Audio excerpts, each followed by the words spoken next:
अनुमान। दो तीन चीज समझिए कि कट ऑफ के बारे में जो सबसे पहला चीज है कि कट ऑफ जब तक रिजल्ट नहीं आ जाता कोई नहीं बता सकता है। इनफैक्ट चेयरमैन सर को नहीं पता होगा कि कट ऑफ क्या जाएगा, एक अनुमान लगा सकता है आदमी। तो अनुमान कुछ आधारों पर लगाया जाता है, कुछ उसके पीछे तथ्यात्मक चीजें होनी चाहिए। या तो छात्र पोल करें, चूंकि परीक्षा पहली बार हुई है तो प्रश्नों के लेवल का भी आपने देखा है कि किस हिसाब से प्रश्नों का स्तर था। तो हम लोगों ने बहुत सारे पोलिंग कराए। पोलिंग का जो रिजल्ट है, जो पहला पोल आपको बताते हैं, जिसके अंदर में लगभग 85,000 लोगों ने भाग लिया। उस 85,000 लोगों के अंदर में जो पूछा गया, जब आंसर की आया था अभी ओएमआर के पहले, तो आंसर की में सबसे ज्यादा 51 से 60 के बीच का जो है 35% छात्रों ने दिया कि भाई 51 से 60 के बीच में है। जब हमने यही चीज को अगर उसके पूछा कि 41 से 50 कितने लोग हैं, तो 21% छात्र जो हैं उन्होंने कहा कि हम 41 से 50 के बीच में हैं। उसके अलावा 61 से मतलब 60 के ऊपर एक चुनौती है। देखिए प्राथमिक के अंदर में ये स्वीकार करना पड़ेगा कि प्रश्नों के स्तर में काफी ज्यादा चुनौतियां थी और 60 से ऊपर का मतलब एक चुनौती थी। तो 61 से 70 में 17% बच्चों ने जो है कहा कि मेरा मार्क्स है। 71 से 80 में 13%। तो कुल अगर 85,000 बच्चों के डेटा को हम देखें जो ये छात्र हैं, तो उसमें सबसे ज्यादा जो निकल के आ रहा है वो 51 से 60 के बीच में आ रहा है। यही पोलिंग इसी प्लेटफॉर्म पे जब हमने आफ्टर ओएमआर किया, तो ओएमआर के बाद बहुत सारे लोगों का आया कि सर हमारा इतना नंबर कम हो गया, हमारा इतना नंबर कम हो गया। तो उसके बाद जो डेटा आया वो 6 कर दिया गया, और जब लोगों ने ओएमआर को मिलाया है तो उसके बाद बहुत सारे लोगों के मार्क्स जो हैं कम हुए हैं। तो लोग चिंतित हैं। तो फिर हमने दोबारा सर्वे कराया तो 66,000 लोगों ने पोल किया है। 66,000 के अंदर में 40 से कम वाले 10% लोग हैं, 41 से 50 वाले 25%, और दोबारा से फिर 51 से 60 वाले छात्रों की संख्या 37% है, 37%। पहले 35, बाद में ये बढ़ के हो गया 37। उसके बाद देखिए कि हमारी बहनें जो खूब सारा इंतजार करती हैं कि भाई हमारे लिए क्या है, चूंकि आरक्षण की भी स्थिति है उनके लिए। तो वैसी परिस्थिति के अंदर में हमने महिलाओं के लिए एक्सक्लूसिव पोल कराया।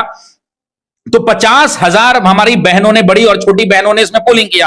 50,000 बहनों के पोलिंग के अंदर में हमने देखा कि 40 से 45 के बीच में 33%, 46 से 51 के बीच में 16%, 52 से 58 में 22%, 59 से 65 में 13%, और 66 से 71 में 16%। इसके अलावा एक और पोलिंग करवाया कि दोबारा से पोल करिए, फिर 46,000 बच्चों ने पोल किया। उसमें भी जो निकल के आया कि 50 से 60 के बीच में 29% लोगों ने। और अभी जब हम ये वीडियो कर रहे हैं, इसको शुरू करने से पहले भी मैंने एक पोलिंग कम्युनिटी पे लगा दिया। तो कुल मिलाकर अगर आप इसका सारांश देखें, अगर आप सारांश देखेंगे तो आपको ये नजर आएगा कि कहीं ना कहीं कट ऑफ जो है एक परिधि में घूम रहा है। अब देखिए कट ऑफ का अनुमान लगाना तो किसी को नहीं पता, चेयरमैन सर को खुद नहीं पता होगा अभी की कट ऑफ क्या जा सकती है। कोई भी आदमी इसका आकलन कर सकता है कुछ डेटा और तथ्यों के माध्यम से। तथ्य हमने देखे हैं, और मेरा जो अपना आकलन मुझे दिख रहा है वो 50 के आसपास रहने की उम्मीद है। 50 के आसपास मुझे लगता है कि जो लोग हैं मेरे हिसाब से सेफ साइड है, क्योंकि यार प्रश्नों का स्तर था। कोई एग्जाम हॉल से बाहर निकल के कह देना कि प्रश्न बहुत आसान था, ये बहुत आसान काम है। लेकिन हकीकत में बच्चा जिस प्रेशर में होता है, जितने नए प्रश्न आते हैं किताब में खोजने से, लोगों को गूगल में खोजने से नहीं मिल रहे थे, तो वैसे प्रश्नों के स्तर में हम लोग उम्मीद कर सकते हैं कि 50 और उसके आसपास कट ऑफ रहना चाहिए। सर जिस तरीका से बाहर के अभ्यर्थी हैं, अदर स्टेट वाले, वो भी जनरल में काउंट होंगे। बिल्कुल। उन लोगों का चूंकि संख्या ज्यादा हो जाएगा जनरल वाले, क्या इसमें 2-4-5 अंक इधर उधर? देखिए ऊपर नीचे होने की संभावना, आयोग अपने विचाराधीन है और आयोग अपने विचार से इस पर फैसला लेगा। लेकिन अगर जैसा अतुल सर ने कहा कि हम लोग जरूरत पड़ी तो मिनिमम क्वालिफाइंग मार्क्स होता है, जैसे आप देखते होंगे कि 40% मिनिमम अंक आना ही चाहिए। तो वैसी परिस्थिति में अगर हम जोड़ लें 120 का 40 तो होता है 48 नंबर। लेकिन अगर परिस्थितियां वैसी बन रही हैं जहां छात्रों के आंकड़े काफी कम हो जा रहे हैं, तो वैसी परिस्थिति में जब अतुल सर ने कहा है कि कट ऑफ को नीचे लाएंगे तो डेफिनेटली लाएंगे। भाई आयोग के अध्यक्ष हैं हमारे, और उन्होंने काफी अच्छे से परीक्षा को आयोजित कराई, तो डेफिनेटली उनकी बातों में हमें यकीन रखना चाहिए। और अगर परिस्थितियां वैसी उत्पन्न होती हैं तो डेफिनेट सी बात है कि कट ऑफ को नीचे आना पड़ेगा। सर प्रश्न लेवल को देखकर, उपस्थिति को देखकर, सब चीज देखकर आपको क्या अनुमान लगा रहा है कि महिला का कट ऑफ डाउन हो सकता है? देखिए अब बहनों की बात है, लेकिन मुझे लगता है कि डाउन होना चाहिए। और बाकी तो कोई नहीं जानता है, जिस दिन आएगा कट ऑफ को खुद नहीं पता होगा कि वो कितना है। वो कितना उसको खुद नहीं पता होगा। जब वो फाइनल कैलकुलेशन शीट में हो जाती होगी या कोई सिस्टम होगा, तो वहां उसी समय पता चलता होगा कि ये कट ऑफ है, इतने लोगों को बाहर करना है, इतने लोगों को लेना है। सर बहुत सारा कॉल आपके पास आया होगा, मैसेज आया होगा, बहुत कमेंट आया होगा। जब आप पोस्ट करा रहे हैं तो देखिए रहे हैं यहाँ लाखों अभ्यर्थी भाग लिए हैं। हम लोग भी जाते हैं तो वहां पे अभ्यर्थी मिलते हैं, अलग जाके बताते हैं आज इतना ही अंक आया, यहाँ दिक्कत हो गया, सब सारी चीज को देखते हुए सर कोई ऐसा विद्यार्थी कितना स्कोर बताया सबसे अधिक वाला कोई विद्यार्थी या कोई? देखिए, अधिक वाला बताने का अधिक ही होता है उसका। वो अधिक वाला आएगा, अब तो ये यूट्यूब का जमाना है, टेक्नोलॉजी का जमाना है, तो कमेंट में कह देगा कि हमको 92 आ रहा है। लेकिन ये मजाक वाली बात है, इतना संभव नहीं है। मुझे जो जेन्युइन अभी तक सुनने में मिला, वो मिला कि भैया मेरा 69 है, 72 है, ऐसे 75 है, यहां तक मैंने सुना है। उसके ऊपर तो मैंने ईमानदारी से नहीं सुना है। बाकी लोग जो है कमेंट में लिख देते हैं कि 119 आ गया, तो वो अलग बात है। जो अभ्यर्थी यदि देखा जाए महिला रहे या पुरुष रहे या किसी कैटेगरी, इसी तरीका से अपना 2-4-3 अंक कम कर सकते हैं सर। वैसे अभ्यर्थी जिनका साफ कम अंक आ रहा है, ये जो आप कट ऑफ बताए, उनको यदि डर लगे आगे वो क्या करें, क्या उनको आप बोलिए? देखिए, निराशा का भाव नहीं होना चाहिए। जिंदगी में ये आखिरी विकल्प नहीं था। हाँ, बहुत चुनौतीपूर्ण है, जीवन काफी लंबा है और सफलता के कई मायने हर लोगों के लिए हैं। मेरे लिए सफलता के कुछ अलग मायने हैं, आपके लिए सफलता के कुछ अलग मायने हैं, छात्रों के लिए सफलता के कुछ अलग मायने हैं। तो निराश नहीं होना चाहिए। और कहते हैं ना कि रसरी घिसत आवत, वो कहानी आपने सुना होगी। तो वही हालत है कि भाई रस्सी घिसेगी तो एक ना एक दिन सिलवट को भी जो है बिखर जाना होगा। सर अगला एग्जाम होने वाला है, जिस तरीका से बोला जा रहा है कि शिक्षक भर्ती बहुत जल्द दे दिया जाएगा। देखिए, हाँ, एक थोड़ा सीख सा है सर, ये थोड़ा सा, चूंकि अभ्यर्थी के पास भी प्रश्न हो गया है, सभी शिक्षक लोगों के पास भी प्रश्न हो गया है। प्रश्न का स्तर बहुत अच्छा था, लेकिन अब अनुमान भी लग गया है। सभी लोग युद्ध स्तर पर तैयारी भी कराएंगे। यदि इसमें चूक होता है तो वो अभ्यर्थी क्या? देखिए, बहुत कॉन्सेप्चुअल। मैंने पिछली बार खूब सारे बच्चों को पढ़ाया था, आपको पता होगा, और बिहार के बच्चे भी जानते हैं इस बात को। ऑफिसर एकेडमी ने खूब सारे बच्चों को पढ़ाया था और काफी अच्छा हमने प्रयास किया, जितना जी जान था। सभी शिक्षक, देखिए, दुनिया के हर वो शिक्षक सर्वश्रेष्ठ है। मैं हर शिक्षक को, ग्रामीण से ग्रामीण इलाके में, गांव से गांव और शहर से शहर का हर व्यक्ति बेहतरीन है, हर शिक्षक बेहतरीन है। लेकिन जब आपने पूछा है तो मैं 2 चीजें कहना चाहता हूं, और ये चीजें इस बार मैं इंप्लीमेंट कर रहा हूं। मैं अपना जानता हूं, मैं बाकी लोगों पर टिप्पणी नहीं करता हूं। मैंने इस बार प्लान ये किया है कि हम अपने शिक्षक भर्ती के बैच में, जो अभी स्टेट वाले लोग हैं, जो अभी शिक्षक भर्ती शुरू हो रहा है बैच, उस बैच के अंदर में हम 2 परिवर्तन करेंगे। और वो बहुत सिंपल परिवर्तन है। आप 1857 की क्रांति मैं अगर आपको पढ़ा रहा हूं, तो टीचर को जितना 1857 की क्रांति आता है वो बोर्ड पर अपना पढ़ा दे। टीचर पीपीटी का प्रयोग तो हम लोग नहीं करते हैं। टीचर 1857 की क्रांति पूरा पढ़ा दे। जब 1857 की क्रांति मेरे हिसाब से खत्म हो गई, तो हमारी जिम्मेदारी इस बार क्या है, हमने नया प्रयोग किया है कि हम एनसीईआरटी के पन्ना को काट कर, पीडीएफ को काट कर बोर्ड पर लगा देंगे। और हमें पता है ना कि एनसीईआरटी में ये कहां से कहां तक है, किस पेज नंबर पे है, और उसको अंडरलाइन करके एक एक चीज पढ़ा, रिकैप करा देंगे कि जो बातें हमसे छूट गई हो, वो पूरी की पूरी क्लास 8 की एनसीईआरटी हो या क्लास 12 की एनसीईआरटी हो, वहां कवर हो जाए। और जब वो कवर हो जाएगी, उसके बाद हम कुछ एनसीईआरटी के नए प्रश्न करवाएंगे और प्रीवियस ईयर क्वेश्चन कराएंगे। तो उसके बाद मुझे उम्मीद है कि ये एक सटीक रणनीति होगी। और इस रणनीति का अगर हमने अध्ययन किया, क्योंकि डायरेक्ट एनसीईआरटी पढ़ लेना भी सोल्यूशन नहीं है। एनसीईआरटी काफी चुनौतीपूर्ण है। एनसीईआरटी वही बच्चा पढ़ सकता है। देखिए फ्रेंड्स, आप सभी लोग स्टूडेंट हैं, आप सभी को पैसे की सख्त आवश्यकता होगी, मैं समझ सकता हूं। तो आप पैसे की रिक्वायरमेंट को कैसे पूरा करेंगे? सबसे पहले आप क्या करेंगे, आपको मैं बता दूं, तो आप बड़े आसानी से 700 से 300 से लेकर के 700 रुपया 1 मिनट में आप मतलब प्राप्त कर सकते हैं, आप कमा सकते हैं। कैसे कमा सकते हैं उसका मैं शॉर्टकट तरीका आपको बताता हूँ। देखिए फ्रेंड्स, ये आपका एंजल वन ऐप है। इस एंजल वन ऐप के जरिए आप पैसा कमा सकते हैं। आपको पैसा कैसे कमाना है वो मैं आपको आगे का पूरा प्रोसेस बताऊंगा कि आपको उसमें अपना अकाउंट कैसे बनवाना है और कैसे करना। सबसे पहले आप जान लीजिए कि मैंने अपने कमेंट बॉक्स में और डिस्क्रिप्शन में एक लिंक दिया है कि एंजल वन को ऐप डाउनलोड करें और 750 कमाएं, इस तरह से लिखा होगा। आप उस लिंक के जरिए ही क्लिक करके आप ऐप को डाउनलोड करिएगा, तभी यह जो है रेफरल काम में आएगा आपका अगला। यानी अगर आप उस लिंक पर क्लिक करके ये काम नहीं करेंगे तो आप पैसा नहीं कमा पाएंगे। तो इसलिए उसी लिंक पर आप क्लिक करिएगा और उसके बाद आप एंजल वन का ऐप डाउनलोड करिएगा। उसके बाद जो है आपको क्या करना है कि आप जो है अपना ऐप को डाउनलोड करने के बाद प्ले स्टोर से लिंक से क्लिक करने के बाद ऐप आपका डाउनलोड हो जाएगा। डाउनलोड होने के बाद आपको अकाउंट बनाना है, जैसा कि आपको ये वीडियो में दिख रहा है कि आपको कैसे कैसे। मैंने अपने डिस्क्रिप्शन में आपको लिंक दिया है। देखिए, ये डिस्क्रिप्शन में मैंने कुछ इस तरह से लिंक दिया, आप उस पर क्लिक करेंगे तो इस तरह से आपका ऐप डाउनलोड हो जाएगा। ऐप डाउनलोड होने के बाद आप खुलेगा कुछ इस तरीके से। नीचे जो है साइनअप वाले जो अकाउंट है उसमें आप क्लिक करेंगे, अपना मोबाइल नंबर डालिएगा। यहाँ पर नीचे रेफरल कोड में, मेरा रेफरल कोड जो आपको स्क्रीन पर दिख रहा है, ये आप जरूर डालिएगा, क्योंकि ये रेफरल कोड इस्तेमाल करेंगे तभी आपका कूपन होगा एक्टिव। फिर उसके बाद ये ग्रांट परमिशन करने के बाद आगे बढ़ जाइएगा। फिर यहाँ पर आपका मोबाइल नंबर वेरीफाई करेगा थोड़ी देर में। फिर वेरीफाई होने के बाद आगे बढ़ जाएगा। यहाँ पर अपना डिटेल, अपना नाम रखिएगा और आप जो रेफरल कोड मेरा ये वाला है जो आपको स्क्रीन पर दिख रहा है, ये वाला लिख करके आगे बढ़ जाइएगा। फिर आप कोई भी अपना जीमेल आईडी कोई भी चुन लीजिएगा जो आपको चाहिए। फिर यहाँ से यस करके आगे बढ़ा दीजिएगा। यहाँ पर क्लिक करके यस कर लीजिएगा, फिर आगे बढ़ाइएगा। फिर आपको ऊपर अपना पैन कार्ड नंबर लिखना है, फिर उसके बाद अपना नाम लिखना है, फिर आगे आपको सबमिट कर देना है। आपका नाम आ रहा होगा, आप उसको देख लीजिएगा, सही होगा तो आप यस करके सबमिट करके आगे बढ़ जाइएगा। तो आप जो है जब इस पर यस करके सबमिट करके आगे बढ़ेंगे तो आपको कुछ इस तरीके से खुल जाएगा। आप यहाँ पर नीचे क्लिक करके आगे बढ़ जाइएगा। फिर यहाँ पर अपना आधार कार्ड नंबर डालना है आपको। आधार कार्ड नंबर डालने के बाद यहाँ पे आपको ये कैप्चा कोड डालना है। उसके बाद आपको यहाँ पे जो है आगे बढ़ जाना है। फिर आपके आधार कार्ड नंबर पर जो है जो रजिस्टर्ड मोबाइल नंबर होगा वहाँ पर एक OTP जाएगा। उस OTP को आपको यहाँ पर फिल कर लेना है। जैसे देखिए OTP आ गया, अब इस OTP को हम लोग फिल कर दिए हैं। OTP फिल करने के बाद आपको यहाँ पर 6 डिजिट जो है यहाँ पर डिजी लॉकर का आपका पासवर्ड कर लेना है, डाल देना है। अगर नहीं पता हो तो फॉरगेट पासवर्ड कर लेना है। फिर यहाँ से आपको अलाउ करके आगे बढ़ जाना है। फिर यहाँ पे आपको डिजी लॉकर का आएगा, फिर ये आपको अप्रूव हो गया। फिर आप यहाँ पे अपना अकाउंट मतलब बैंक का अकाउंट भी आपको लिंक करना पड़ता है। तो यहाँ पे आपका एक भी पैसा नहीं लगता है, लेकिन सिर्फ आपको लिंक करना। फिर आप बाद में इसको अनइंस्टॉल कर दीजिएगा आपको जब आप कमा लीजिएगा अपना पैसा। तो फिर यहाँ पे आपको अपना बैंक वगैरह चुन करके आपको आगे बढ़ जाना है कि कौन से बैंक में आपका खाता है। फिर यहाँ पे आप अपना अकाउंट नंबर वगैरह डाल दीजिएगा और अपना IFSC कोड डाल करके लिंक एक बैंक अकाउंट करके आप आगे बढ़ जाइएगा। फिर वहाँ से बाद आपको अपनी एक सेल्फ़ी यानी आपको अपना एक फ़ोटो खींचना है, सेल्फ़ी कुछ इस तरीके से। फिर आप सेल्फ़ी क्लिक करके आप उसको सिग्नेचर करने के लिए आएगा। यहाँ पे सिग्नेचर करने के लिए आप कुछ भी है जैसे स्क्रीन पर यहाँ पर ऐसे लिख दीजिएगा, तो वो स्क्रीन पर ही आप लिख करके अपना सिग्नेचर इस तरह से आप अपलोड भी कर सकते हैं और स्क्रीन से वहीं पर लिख भी सकते हैं। तो या फिर आप अपने जहाँ भी आपका सिग्नेचर होगा वहाँ पर ले जा करके अपना अपलोड कर दीजिएगा, या फिर आप वहीं पे तुरंत सिग्नेचर करके आगे बढ़ जाइएगा। फिर उसके बाद यहाँ पर आपको जो है इस तरह से अपना कुछ एनुअल इनकम बताना होगा। आपका 0 रुपया तो 0 रुपया बता दीजिएगा। फिर यहाँ से आपका जो भी आप काम करते हो वो बता दीजिएगा। सेल्फ एम्प्लॉयड हो, स्टूडेंट हो तो स्टूडेंट लिखिएगा, जो भी होगा आपका वो लिखिएगा। उसके बाद आगे से नेक्स्ट कर दीजिएगा।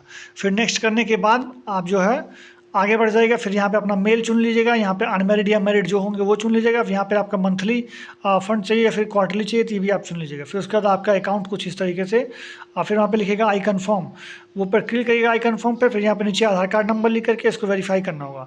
आधार कार्ड पे फिर से एक बार OTP आएगा। OTP सबमिट करने के बाद आपका अकाउंट खुल चुका होगा कुछ इस तरीके से। एप्लीकेशन आपके सामने होगा। आप इसमें जो है मैं आपको दिखा देता हूँ, मेरा पहले से अकाउंट बना हुआ है और अर्न एंड रेफर करके जहाँ पे आप रेफर एंड अर्न करके अगर आप देखेंगे तो ये आपको खुल जाएगा। इस समय मेरे वाले में आपको देख सकते हैं। तो आप इसमें अगर आप शेयर करके लिखा हुआ है, इस पर शेयर करके अपने माता पिता भाई बहन दोस्त यार फ्रेंड्स आपके सर्कल में जितना भी पड़ा हुआ है ये पैसा मैंने वहीं से कमाया है। इससे ज़्यादा मैंने यहाँ पर रिचार्ज वगैरह भी किया है और प्रोडक्ट वगैरह भी खरीदा है। ये सारा पैसा मैंने वहीं से किया है। आप भी इस तरह से अर्न कर सकते हैं। जैसे कि मैं आपको दिखा दूं तो देखिए यहाँ पर आपको यहाँ पर देखिए मैंने 500 रुपया अर्न किया था। उसके बाद मैं आपको दिखा दूं तो 750 रुपया मैंने 3 बार अर्न किया है। यहाँ पर आप देख सकते हैं 750 ये मैंने वहीं से अर्न किया है। फिर मैं आपको दिखा दूं तो ये भी मैंने 750 करके 3 बार ये भी मैंने अर्न किया था। उसके बाद मैं दिखा दूं ये देखिए जो लास्ट मैंने 26 तारीख को आपको दिखाया, ये 300 भी मैंने। सभी लोगों का एक नजर टिका हुआ है कि आखिर जो राजस्थान हाई कोर्ट का जो डिसीजन था जिसमें उन्होंने बीएड धारी को 5वीं कक्षा तक के लिए जो एलिजिबल नहीं माना गया था, उसको सुप्रीम कोर्ट ने भी अप्रूव करते हैं। और 11 तारीख को 11/8 को जो डिसीजन आया जिसमें ऑनरेबल सुप्रीम कोर्ट ने क्लियर कट कहा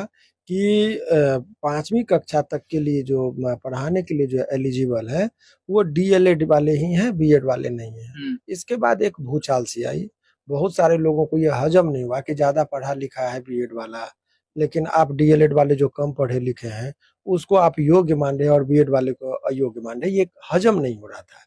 लेकिन जब सुप्रीम कोर्ट का जब जजमेंट पढ़ेंगे उसमें उनका तर्क है। तर्क ये है कि मान लीजिए जैसे एक उदाहरण फिर से हम देते हुए फिर उस जजमेंट पर भी बात करेंगे। अच्छा। एक उदाहरण ये समझिए कि एक जो है सो कार है और एक मोटरसाइकिल है। तो कार हर मामले में ज्यादा दाम का भी होता है, कंफर्टेबिलिटी भी होती है, ये सारा चीज है। मोटरसाइकिल का आप कहिएगा कि कम है, लेकिन दोनों का अलग अलग फंक्शन है। गली संकीर्ण है तो 4 चक्का नहीं जा सकता है, वहां मोटरसाइकिल ही सूटेबल होता है। तो मोटरसाइकिल का काम वहां पर होगा, वहां कार का कोई यूटिलिटी नहीं कोई है, काम नहीं, क्योंकि गली संकीर्ण है, उसमें वही चीज है। तो हर चीज में लोग कहेगा कि कैसा बेवकूफ है कि कार को छोड़ रहा है और मोटरसाइकिल को पसंद कर रहा है। भाई उस गली को गुजरने के लिए मोटरसाइकिल ही कंफर्टेबल है। ठीक उसी तरीके से उस जो DLED 1 to 5 के लिए DLED वाले मोटरसाइकिल ही है, लेकिन समझिए सूटेबल भी वही है। अच्छा। इसी तरह का चीज को मानते हुए ऑनरेबल सुप्रीम कोर्ट ने कहा। अब यहाँ पर विवाद ये उठा। अच्छा। कि बिहार में उस चीज के पर लागू होगा कि नहीं। तो ये जजमेंट आ जाने के बाद बहुत सारे जगह इस बात को उठाया गया कि ये जो अब जो नई वैकेंसी आएगी उस पर लागू होना चाहिए, पूर्व के वैकेंसी पर लागू नहीं होनी चाहिए। और बिहार सरकार को भी, तो जब संपूर्ण जजमेंट का आप अवलोकन करेंगे तो आपको उसमें पता चलेगा कि संपूर्ण जजमेंट में क्या बिहार को पार्टी बनाएगी, तो आंसर इज यस। उसके जजमेंट में लिखा हुआ है कि बिहार को भी पार्टी बनाया गया था। बिहार सरकार की तरफ से बोला गया था कि रिप्रेजेंटेशन के लिए कोई नहीं गए थे, तो एक प्रधान सचिव के नाम से लेटर भी है जो जजमेंट का ही पार्ट है। अच्छा। और उसके बाद बीएड वाले जो है यहाँ से पार्टी बनाया गया था कि अपने पक्ष को रखिए, तो ये कह देना कि बिहार को समुचित अवसर नहीं मिला, ये कहना गलत है।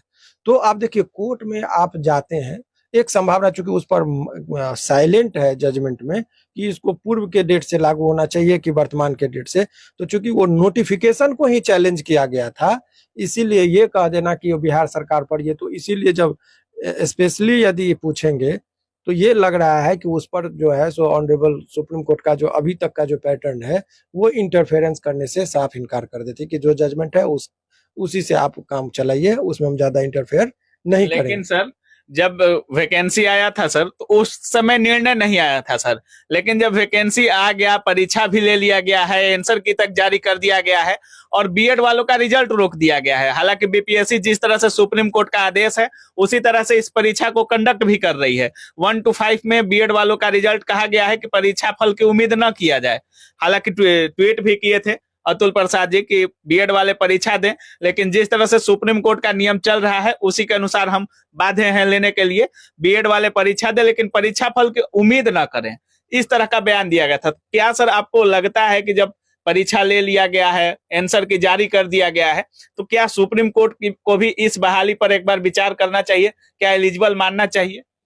देखिए आप यहाँ पर तो एग्जाम लिया गया है, कई दफे आपने देखा होगा कि एग्जाम हो जाने के बाद रिजल्ट पब्लिश कर दिया जाता है, ज्वाइनिंग भी बहुत जगह कर लेता है और उस एग्जाम को भी रद्द किया जाता है। हाँ, जैसे दरोगा वाले में आपने देखा होगा होता है कि सारे आयोग ने एग्जाम लेकर सारे चीज करके ज्वाइनिंग तक की बात हो गई थी और उसको निरस्त किया गया था।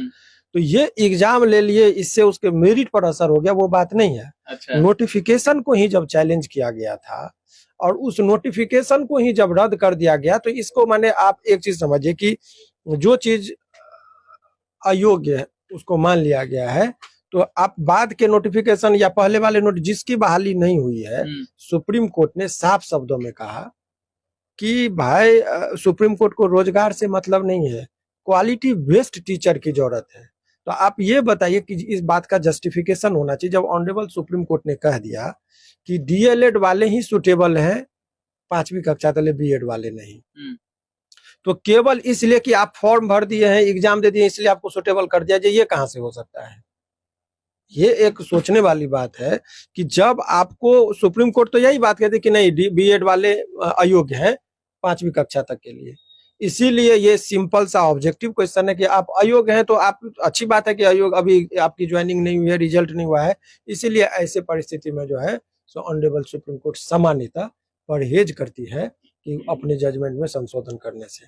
और अच्छा। अभी आपने देखा कि उत्तर प्रदेश वाले में भी यही जजमेंट आया, बंगाल वाले में भी उन्होंने कहा कि मैं कोई इंटरफेयर नहीं करूंगा।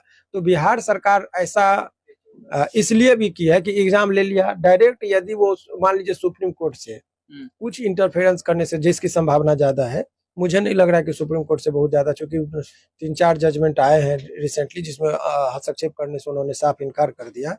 तो इसके लाभ है, ये सोच समझकर रणनीति के तहत भी कभी कभी जाया जाता है, क्योंकि यदि बीएड वाले को डायरेक्ट अब उनका रिजल्ट पब्लिश नहीं किया जाएगा तो ऐसे में विद्रोह की स्थिति हो जाएगी, छात्र भड़क जाएंगे। तो छात्रों को संतुष्ट करने के लिए कि भाई देखिए हम तो सुप्रीम कोर्ट से तक गए आपके लिए, आपकी बात को रखने के लिए, तो सुप्रीम कोर्ट ने मना कर दिया। तो ये जो है इसीलिए हम मजबूर हैं, हम चाह रहे थे कि बीएड वाले को भी हो जाए नौकरी, लेकिन ऑनरेबल सुप्रीम कोर्ट ने ये कह दिया, तो वो उनका आक्रोश का डायरेक्ट सामना नहीं करना पड़ेगा सरकार को और आयोग को, उससे भी बचने की एक मैकेनिज्म होती है, जिस वजह से भी लोग सुप्रीम कोर्ट के शरण में अपना जाना पसंद करते कि भाई नहीं हुआ तो अपना उस पर पल्ला झाड़ देते कि भाई न्यायालय का आदेश था तो हमने ये किया। मतलब लेकिन हकीकत सब जानते हैं, आयोग भी जान रही है। मतलब आपका साफ कहना है कि बिहार सरकार के इस याचिका पर सुप्रीम कोर्ट विचार करने के मूड में नहीं आएगी। अभी तक जो जितने नंबर ऑफ जजमेंट आए हैं, आप बंगाल का देख लीजिए, उत्तर प्रदेश का देख लीजिए, कहीं भी इस तरह का बात कहने से उन्होंने इनकार किया है। बीएड वाले एलिमिनेट हो जाएंगे सर? हालांकि यदि आप नहीं, जो एलिमिनेट तो हो चुके हैं, एलिमिनेट तो वो हो चुके हैं इससे पहले के जजमेंट से, लेकिन अभी ये जो प्रश्न उठा है कि क्या ये चीज लागू होना चाहिए या नहीं होना चाहिए, तो इस पर आप स्पष्ट तरीके से समझिए कि अभी जो सीरीज ऑफ जजमेंट है, कभी कभी तो इरिटेट होकर सुप्रीम कोर्ट जो है सो पेनल्टी बांध देती है, अच्छा, फाइन बांध देती है कि आप इस कोर्ट का समय खराब कर रहे हैं, क्योंकि 3-4 जजमेंट मैंने दे दिया, फिर से आप बिहार सरकार को, ऐसी भी संभावनाएं रहती है सुप्रीम कोर्ट में, क्योंकि सेम इशू पर 2-3 जजमेंट अभी रिसेंटली आए हैं, तो जिसको उन्होंने मना कर दिया है इंटरफेरेंस करने से। तो मुझे नहीं लग रहा कि इसमें भी बहुत ज्यादा स्कोप है, लेकिन जब तक न्यायालय का कोई आदेश नहीं आ जाए तब तक लोगों को प्रतीक्षा करनी चाहिए। तो अभी जब तक कोई सर, आने बिहार सरकार के इतिहास की सबसे बड़ी वैकेंसी है सर। आज तक 1,70,461 पदों की बहाली बिहार सरकार के तरफ से कभी भी नहीं आया था सर। तो क्या जो ये याचिका ये सब दायर किया जा रहा है, हालांकि कुछ दिनों में रिजल्ट देने की बात की जा रही थी, बिना रिजल्ट के डॉक्यूमेंट वेरिफिकेशन भी करा लिया गया है सर, तो क्या जानबूझकर तो वैकेंसी को लेट नहीं किया जा रहा है? देखिए, ये सब चीज राजनीतिक बयान हो जाएंगे, हम तो कानूनी तौर पर बात करेंगे। बहुत चीज तो मैं सत्य जानता हूँ, जिस चीज को माइक पर बोलना भी उचित नहीं है, अच्छा, क्योंकि मुझे लगता है छात्र हित में बोल देना चाहिए, लेकिन उसके मायने बहुत सारे लोग निकालने लगते हैं। सवाल एक लाइन में ये समझिए कि अपनी इसमें बहुत सारे बातें होती है। मैंने जो कहा ये सब भी एक फैक्टर होता है, बहुत सोच समझकर सुप्रीम कोर्ट जाने की बातें हुई है, क्योंकि जजमेंट वो लोग भी अवलोकन कर लेते हैं। मैंने कहा ना कि उसके पीछे ये है कि एग्जाम ही नहीं लेना चाहिए था, तो एग्जाम ले लिया। आप पहले भी बोल रहे थे ये बात, और तब उसके बाद 2-3 दिन बाद नोटिफिकेशन आया कि एग्जाम ले लिए हैं, रिजल्ट नहीं देंगे। तो भाई आप तो बच्चे तो मजबूर हैं, वो बेरोजगारी दूर करने के लिए सोचते हैं कि हमको हो जाए, लेकिन आप वो जो बीएड वाले हैं, अभी यदि इतना ही इन लोगों को है इस तरह की बातों परेशानी, तो वो लोग जो है सो संशोधन करवा सकते हैं, अध्यादेश जारी करवा सकते हैं, बहुत सारी शक्तियां हैं। तो उसका उपयोग नहीं करके न्यायालय के ऊपर इसलिए छोड़ दिया जाता है कि लोगों को न्यायालय पर, सभी लोगों को आस्था है। तो न्यायालय का जब कोई निर्णय आ जाएगा कि न्यायालय ने मना किया कि नहीं इस चीज को हम नहीं मानते, तो छात्र भी शांत हो जाएंगे कि अरे सरकार तो पहल की, और सरकार पर भी नहीं आएगा, सरकार पर भी नहीं, तो उस चीज से बच।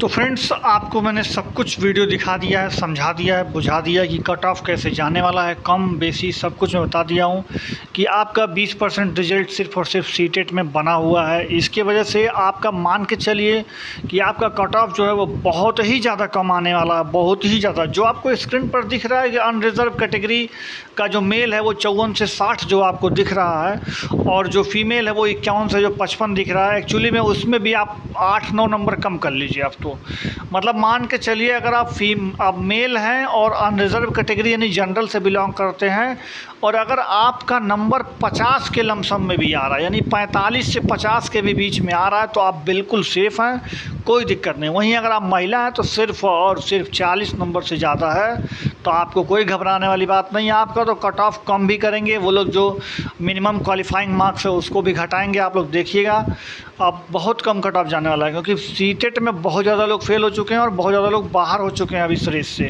तो आप, इसलिए मैं आपको जो कट ऑफ ये दिखा रहा हूँ, इससे भी कम से कम 5-5, 6-6 नंबर और नीचे आने वाला है कट ऑफ। तो यही चीज़ मैं आपको बताने वाला हूँ। तो चलिए मिलते हैं अगले वीडियो में, तब तक के लिए अपना ख्याल रखिएगा। चैनल को सब्सक्राइब जरूर कर लीजिए, क्योंकि आगे का अपडेट आपको मिलता रहेगा इसी चैनल पर हूबहू अच्छे से। चलिए।